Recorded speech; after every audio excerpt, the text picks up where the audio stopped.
mason jar lids when you're doing mushrooms are a bit problematic. If we have a look at this one here, you can see the amount of rust we're getting around it, but not just on the replaceable lid, but also on the locking ring.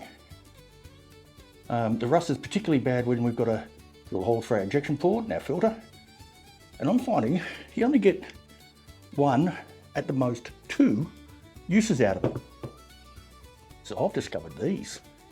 This is what they look like when they're assembled. And I bought some more. They're a bit cheaper. The reason they're a bit cheaper is they didn't come assembled. Now these plastic lids are meant to be able to withstand the heat of our pressure cooker, which I've tested and they have, but they're not assembled, and that's a bit of an issue. So to assemble them, what we need to do is we get our little rubber cap, we push it into the hole, and if you twist it round, it'll go in quite easily. Get underneath here and sort of push it on the sides until we get it all the way in and make sure it's flush with the lid. That's easy enough.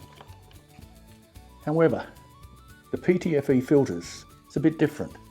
They don't go in there very well. They just sort of sit there. Now the more expensive ones I got came with this little locking attachment. So if we take that out, you can see it's got a little riser and a plastic thing that locks in by a screw. There we go.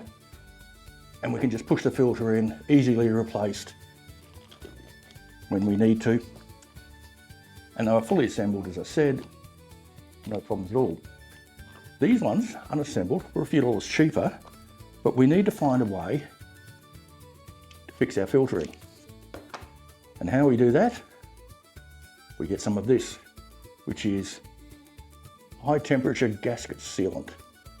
So this will work in a motor, 100% silicon, high temperature, seals up to 343 degrees C. So it's more than enough for our pressure cooker. And what we're going to do is we're going to cut the end off that, just a small opening, a little bit more than that.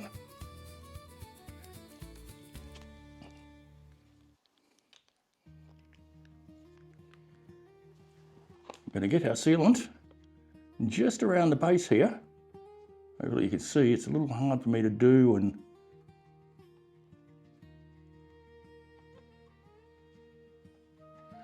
on a good layer of it there.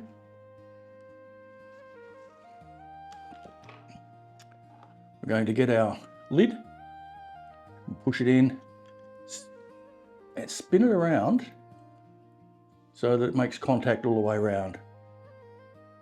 Now we can see it's almost through on the bottom, so we're going to get another lot, and we're just going to seal around the inside here,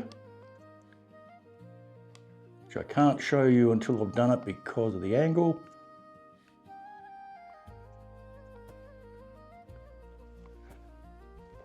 And there we go.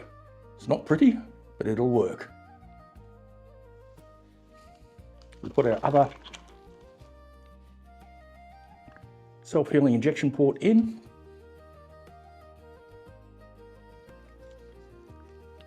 Just pulling on it with our thumb, like so, just to get it seated and make sure that it's all the way down.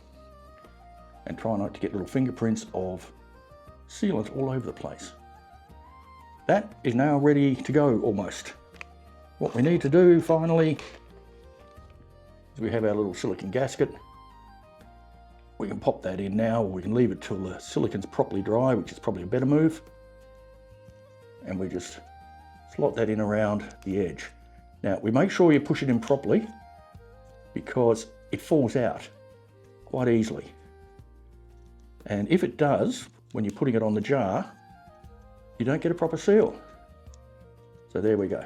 Make sure it's in properly, ready to run. So what do I think of these? They're perfectly okay. They'll work. They were a little bit cheaper than the other ones.